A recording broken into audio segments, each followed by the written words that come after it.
Hey, what's going on, everybody? It's Alex from TCG Discussions coming at you with a deck profile today of my shop championship winning Aggro Syn deck profile. Yep, I said it was coming, and here it is. I had a deck profile that I was going to post on the channel, but I decided to just wait because this whole week I've been testing with my wife to prepare for the shop championship. And this is a list that we decided to go with after multiple test iterations, and it just worked really fantastic. This is a aggro that leans a little bit into the mid-range direction. We don't play Selzeno in the deck. We play the new SCR, which is legal for the shop championship for this tournament, and my God, that card is fantastic. It's broken.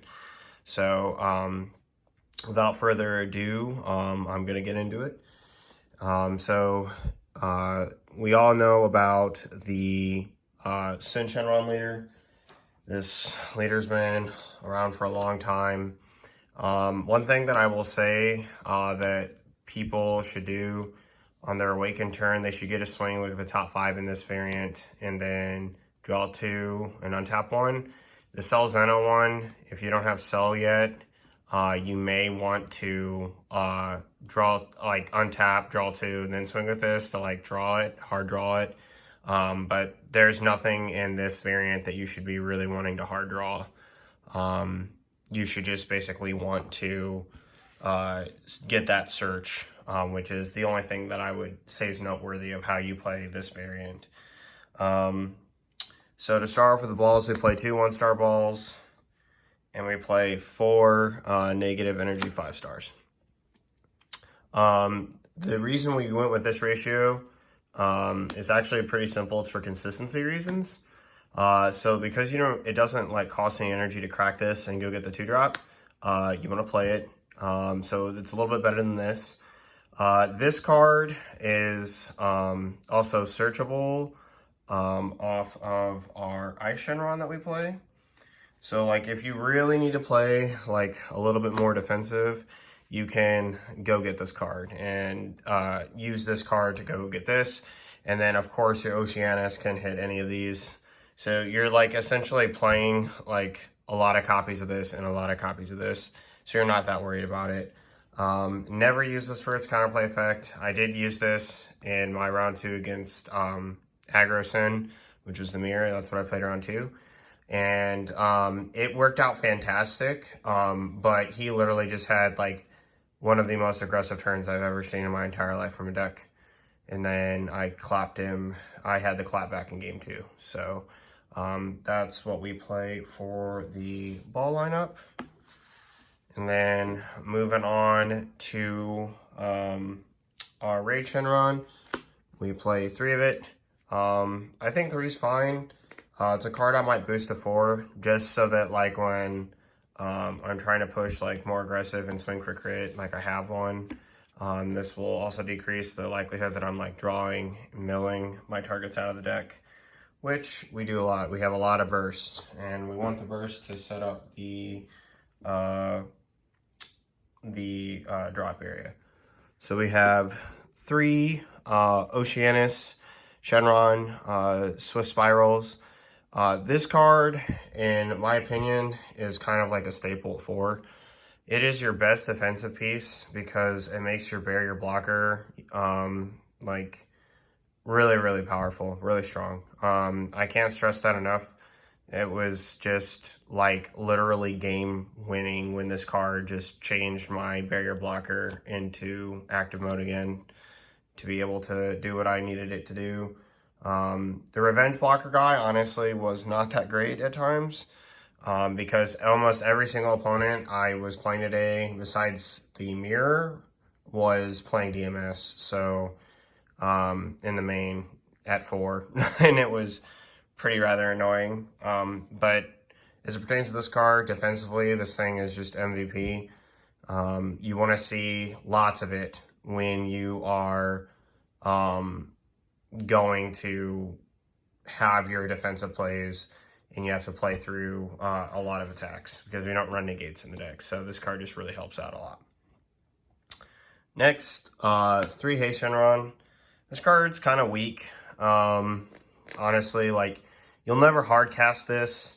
You can play it out, like the 3-star ball. People do play that. I might do a 2-1 split of that going forward. But personally, this card's main purpose was to be combo fodder, get in the drop area, bring it back with Nova, and then EX Evolve on top of the Venomous, like for like extra pressure. So it's like technically like 3 damage potentially between that. So you're just trying to get more aggressive like that. And then if he lives, you know, past the Nova Resurrection when he stands with your leader, he's going to become critical again, which is kind of nice. This card is really strong. Surprise attack, Shenron. It's just a easy flood that you can get out of your drop area. I might run this card at 2. So, yeah, we'll see about that. I might bump that up to 2. Onto our super combos that we played. We played a hodgepodge mismatch of everything. If I could, it would be 4 Krillin, 100%. But I don't have 4 Krillin. I have only the 1. That's all that I pulled out of my Vermilion Bloodline packs. And so this is the lineup that I have. And I got to get more. Definitely going to get some tonight. Going to order 3 more so that I have it for the deck. But, yep, we won with this. So it's obviously not the worst thing in the world. And the 0 cost 10k draws are really nice too.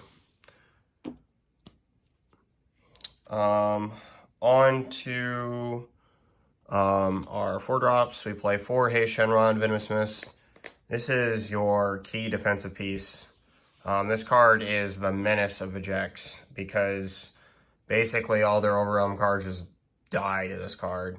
And unlike Dark Brawly, you're not getting any of those resources back for free. So, like, geez, all Friday, this card wouldn't work. Like, there were so many things where they're like, oh, I'm going to wait till last second to overwhelm a card greater than their energy cost. Okay, kill it with Venomous Shenron. Bye. And that was it. The EX Evolve came in. Like I said, I resurrected, swung 15k, swung with something else, EX Evolved, and yeah, that was it.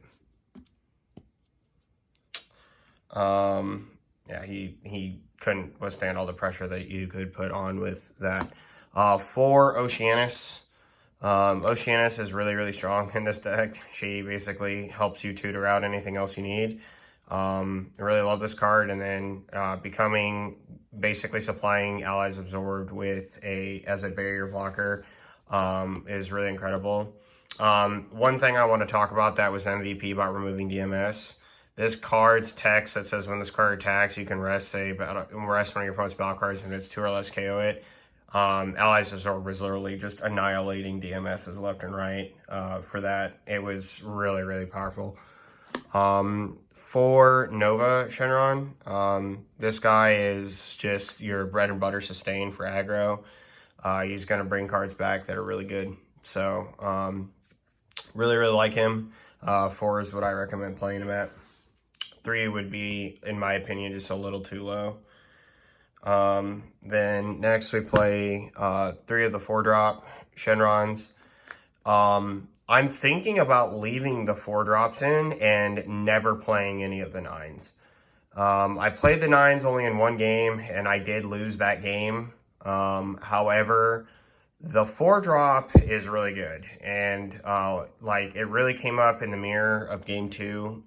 So round 2, game 2 of round 2, I ended up tying the Aggro Syn player, but because this card, so like I brought 1 back with Nova, and then I tapped 4 for this one, and this one chose the Syn Shenron leader, and it couldn't attack, and that just actually won me the game outright because he didn't have enough attacks. And I had 2 more blockers basically on the board for the price of 1's cost, which is just ridiculous. And then him being 19k, beating down, leader standing, just really strong. So really like this card. I like the fact that this card gets to be aggro and defense for you. On to our 9-drop Shenron. We play 3 now. Like, I really like this card, but it is so slow. Like, we are in a very aggressive format. Like, we have Vegeks, we have Red Brawly, we have, you know, Blue Janimba, we have this. Like, we have so many decks that can just put the gas on you.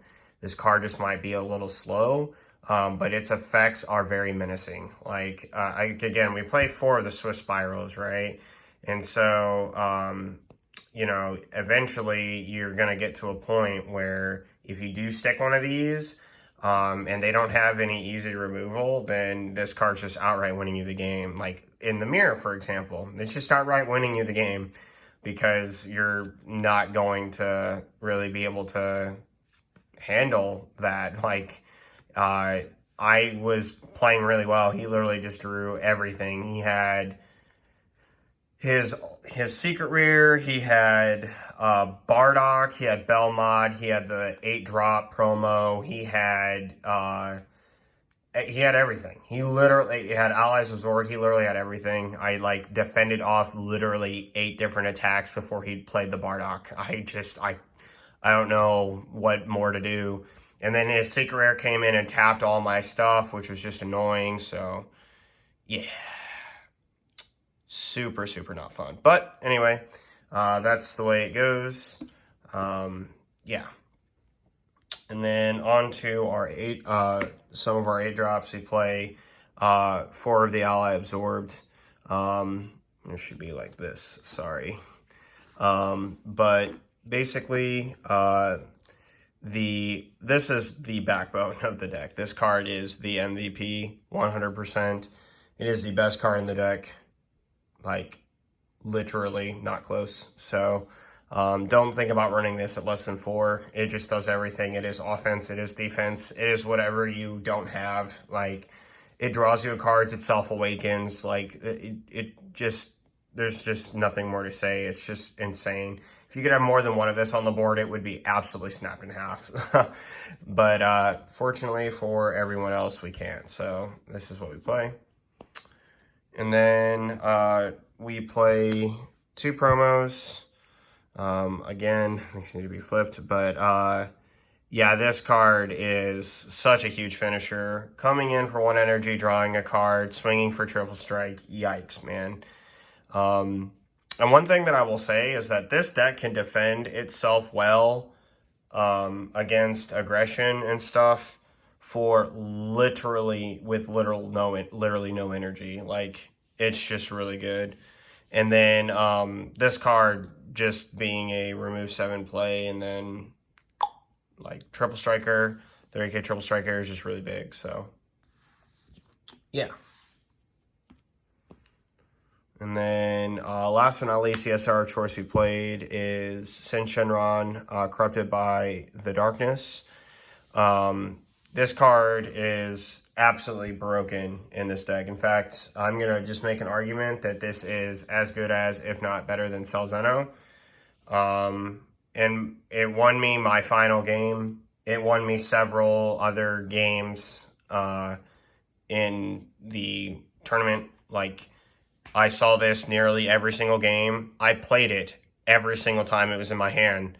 In the final round, unfortunately for my opponent, after shuffling and cutting my deck, I drew it twice. And I opened the absolute bonkers both games. But, like, this card's just crazy. If you don't know what it does, because it's new from set 13, it is a yellow Shadow Dragon. But it's also treated as black in all areas. So if you do play against somebody who has this right, do not let them search it off of Oceanus Shenron. We actually had to look up the ruling on that today. You cannot search this off Oceanus. However, you can search it off this. And anyone who's played this deck and plays with Selzeno understands that when you leader top 5 and you look and you don't see Selzeno, it's a salty day. But this card is way more defensive than Selzeno while being able to put on the same amount of kill pressure just in segments. So it is an ultimate blocker, so again, already defensively better. Permanent, it's also treated as black in all areas, and if it is removed from the battle area, it is removed from the game instead. And then auto for 1 energy. After this card is used in a combo, you can play it from your drop area and then choose all of your opponent's battle cards, battle cards, leader cards, or unison cards up to the total energy that they have and switch them to rest mode, ignoring barrier. And then as an activate main for 4 energy, this card gains dual attack and double strike. What a card. Like, this thing is absurd. It's searchable off the leader, which solves the Selzeno problem. It is defensive, which means that if during your kill turn, like a lot of people are like, well, if you had Selzeno, you just kill them. Well, there's times where you don't kill them and you have Selzeno because of the board state or what have you, or whatever they did to like make it harder on you, right? And this card like can just swing the tempo of the game. Like, they think that they have time to do something, or like, oh, you didn't just open up as well, but you have 2 energy open, and then this card comes down and just ends it. Like, blows him straight out of the water, just taps the leader can't attack, taps the unison, effects on it are useless, and then hits a blocker. The Aggro Syn player today used this card to tap 3 of my blockers down, which is ridiculous. So, and then I did it to him to tap all of his blockers down on the next turn. So, yeah, it's just one of those super crazy cards. You just cannot go wrong with this. So, really, really love that SCR. Really happy that Bandai made it for us. On our side deck, in case you play blue, we had Ultra Hate for it. Blue is like got a really strong card in their new Gohan. So I was kind of like checking for that today, and this is what we decided: 2 Godly Destruction Whis. If your opponent untaps energy on their turn, you're gonna rip it, and we all know what this does. Son Gohan changing history, you're gonna lose life and do something like lose a life and lose an energy if they untap with D-Magic. Say no D-Magic for you. We played for 1-ofs. We played 1 DMS, 1 Crisis Crusher, 1 Son Goku, Absolute Annihilation, and then 1 Swift Retaliation Cooler. So DMS is for the mirror, black, like Vegeks, your standard stuff that you need it for. Crisis Crusher was for DMS.